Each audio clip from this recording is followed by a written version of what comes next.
Now, I'm going to peek ahead. We don't know how the brackets are going to match up out of the quarterfinals. But, as two of the favorites, we could potentially see Davey Vega take on Mat Fitchett. The Cobra Kai Dojo explodes, so to speak. Mm-hmm. So let us, I guess, fantasy book a little bit. Tito, who would you see winning a one-on-one contest between Fitchett and Vega? You know, I don't think anybody in the world can even dream of a Fitchett versus Vega match because it's two best friends. But it's like I love Fitchett, I love Vega. They're both talented individuals. And, of course, there'll be super kicks flying, and they will be flying all over the place. I would have to go with, if it was Fitchett versus Vega, Davey Vega. Well, nothing against Mat Fitchett. I just want to put that out there. I love Mat Fitchett. I think it becomes now where the layer turns here is because as it's seated right now, they'd be the 1 and 2 seeds, so they wouldn't see each other until the champion. I think it really depends on what the stakes are. The guy who got the final pinfall was Mat Fitchett. If he's the one who clinched the championship. Fitchett, I think, to me, has a lot more to prove in terms of what the reputations are. Both of them are tremendous, and both, I would say, are evenly matched. But I think the pressure is on Mat Fitchett, and I think he will rise to the occasion. Just because I think the whole reason why, he was almost down and out. When he first came into PWCS, he was done with this all. He wanted to retire. Vega had to convince him to stay, and then he was forced to stay by Abernathy. And since then, he's had to prove himself week in and week out. He's had himself thrown against, all sorts of odds. He had enough courage. I don't know if Davey Vega, I don't want to say courage may be the right word, but Vega didn't win one for the Ego Busters. Mat Fitchett did. Fitchett was able to get past all of that personal things aside. Is Vega too close to Fitchett for him to be able to overcome that? Because he wanted him back. I think the two of them will put on a spectacular show if they are the champions, and they'll show off why they're two of the best. But I think it's Mat Fitchett because he's got a little more to prove. At the same time, it could be damaging not only for the resurgence, but for a friendship.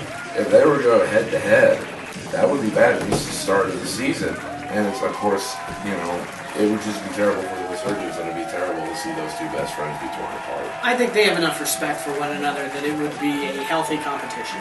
Yes, they both want to win, yes. But neither one's going to resort to any kind of tomfoolery. Yeah. Don't be so sure. This is true.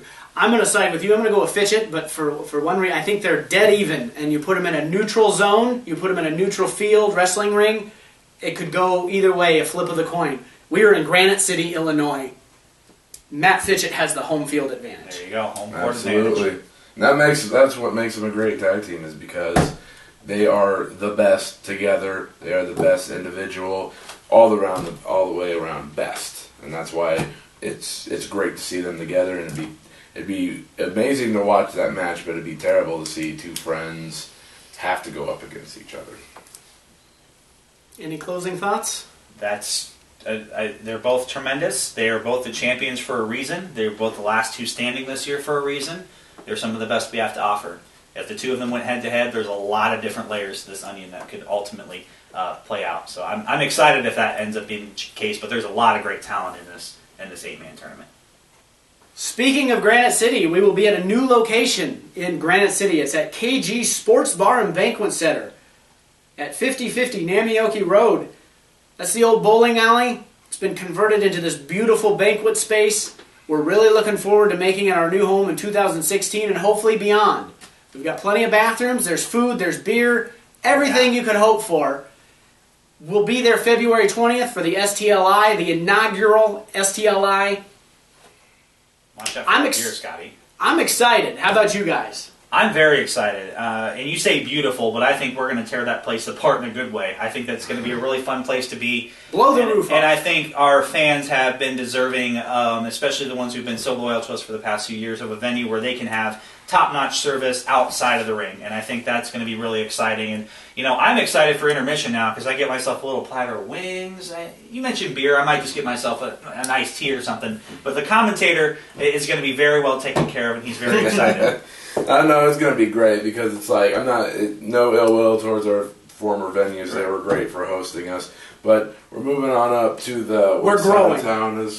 That's Tito. That's Drew. I'm Jay Beeman. We'll see you next time on the Series Insider.